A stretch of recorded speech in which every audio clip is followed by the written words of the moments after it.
35ರಿಂದ 40 ವರ್ಷ ವಯಸ್ಸಾದರೂ ತ್ವಚೆಗೆ ಯೌವನ ನೀಡುವಂತಹ ಔಷಧಿ ಸಸ್ಯಗಳು. ಮೊದಲನೆಯದಾಗಿ ಶುಂಠಿ. ಶುಂಠಿಯ ರಸವನ್ನು ಮುಖಕ್ಕೆ ಹಚ್ಚುವುದರಿಂದ ಚರ್ಮದಲ್ಲಿ ಆಗುವ ಹಾನಿಯನ್ನು ತಪ್ಪಿಸಬಹುದು ಹಾಗೂ ಶುಂಠಿಯಲ್ಲಿ ನಿರೋಧಕ ಶಕ್ತಿ ಇರುವುದರಿಂದ ಚರ್ಮದ ಉರಿ ಊತ ತಪ್ಪಿಸಲು ಸಹಾಯವಾಗುತ್ತದೆ. ಎರಡನೆಯದಾಗಿ ಆಮ್ಲ ಅಥವಾ ನೆಲ್ಲಿಕಾಯಿ. ಈ ನೆಲ್ಲಿಕಾಯಿಯ ರಸವನ್ನು ಮುಖಕ್ಕೆ ಹಚ್ಚುವುದರಿಂದ ಚರ್ಮದ ಸುಕ್ಕುಗಳನ್ನು ಕಡಿಮೆ ಮಾಡುತ್ತದೆ. ಈ ಆಮ್ಲದಲ್ಲಿ ವಿಟಮಿನ್ ಸಿ ಅಂಶ ಇರುತ್ತದೆ. ಮೂರನೇದಾಗಿ ತುಳಸಿ.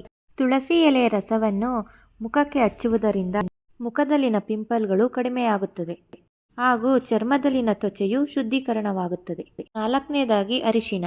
ಅರಿಶಿನವನ್ನು ಮುಖಕ್ಕೆ ಹಚ್ಚುವುದರಿಂದ ಚರ್ಮದ ಸುಕ್ಕುಗಟ್ಟುವಿಕೆಯನ್ನು ಕಡಿಮೆ ಮಾಡುತ್ತದೆ ಹಾಗೂ ಇದಕ್ಕೆ ಪ್ರಬಲವಾದ ನಿರೋಧಕ ಶಕ್ತಿ ಇರುವುದರಿಂದ ಚರ್ಮಕ್ಕೆ ಯಾವುದೇ ತರಹದ ಹಾನಿಯೂ ಕೂಡ ಆಗುವುದಿಲ್ಲ. ಐದನೇದಾಗಿ ಆಲೋವೆರಾ.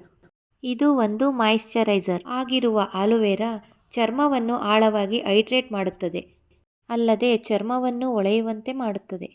ಆರನೇದಾಗಿ ಅಶ್ವಗಂಧ.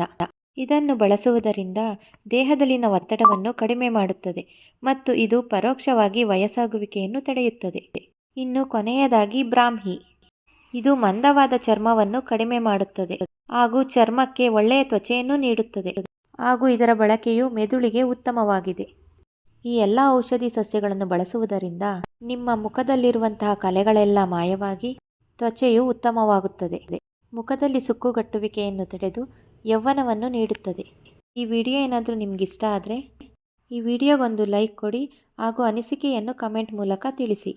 ಮತ್ತು ನಮ್ಮ ಚಾನಲ್ ಸಬ್ಸ್ಕ್ರೈಬ್ ಮಾಡೋದು ಮಾತ್ರ ಮರಿಬೇಡಿ. ಧನ್ಯವಾದಗಳು.